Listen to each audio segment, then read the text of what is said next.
Over the last few weeks, I've had a bunch of opportunities to speak to groups of people about the intersection of family and technology, especially Christian family and digital technology. When I do that, one of the questions that almost always comes up concerns children and video games, teenagers and video games. How can we as parents monitor what our kids are doing? How can we know what games are good? Are games worthy of any of their time at all? So I thought I would address that in this brief video. Let's talk about our kids, our teens, and their video games.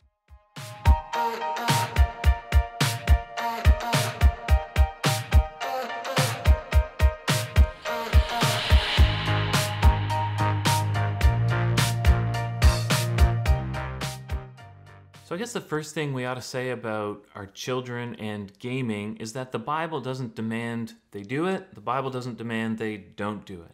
That means it's an issue of wisdom, right? And different families will come to different conclusions, both in terms of whether their children can do it and how much their children can do it. That's a freedom we have from family to family. So I think it makes sense, evaluate it scripturally and realize this is, as far as I can tell, a legitimate hobby. And don't become too cocky that your kids want to play games. Really, one of the big growing demographics for gaming is adults, even up to senior citizens. There's more and more games being really marketed to adults, just fun games, things that are through Facebook and through mobile phones, etc. So gaming really has gone mainstream in a whole new way.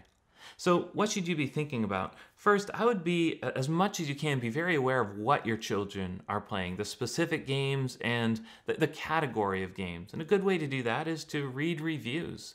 Why don't you go to Common Sense Media, where you can find out, here's what the game is, here's what it's about, here's some of the concerns you may want to have, perhaps some of the objectionable content you might find in it. Plugged In, run by, I believe, Focus on the Family, is another very, very good site that offers reviews of games like that. Then I'd also distinguish between what I consider solo games and social games. Solo games, games you just play by yourself, it's just you against the computer, and there's time for that. But then there's social games as well, which with our kids we've seen have been very, very popular. And so you'll have kids getting together, sometimes online through headsets and stuff, but sometimes actually getting together in physical space and playing together.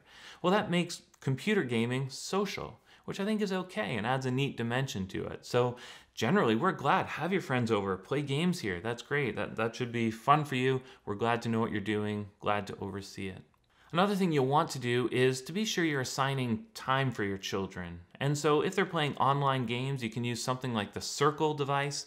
It will track what your kids are doing and assign a block of time. Once the time is over, they can't play anymore. That can be a very, very helpful thing. If they're playing games that don't involve the internet, the Circle won't help you, but do keep an eye on the amount of time. These games are designed to be captivating. They're designed to draw you in and keep drawing you in. That one more turn, one more click, one more level factor is, part of what makes gaming so enjoyable. So do be aware that children can very easily, teens can very easily dedicate far, far too much time to these things. Be sure to parent them, right?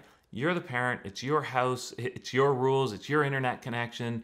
Be sure to lead your children. And I think one of the things you can do as a parent is to join your kids, play some games with them, right? This can be a fun form of interaction. Sit with them, get out the PlayStation, whatever it is, play some games, sit on the computer together, get whatever the devices are, and find out what is it they enjoy about this game. Maybe we can play this together and make it a fun form of bonding together. I guess the last thing I'd want to say is that do be aware that gaming is something of a subculture, maybe more so now than ever, which means if kids are playing games, they're probably going on YouTube and watching games. This is a strange phenomenon that young kids especially go onto YouTube and watch hours of other people playing games. So that gaming desire, that gaming fun they have, it may not just be gaming, it might be watching gaming as well.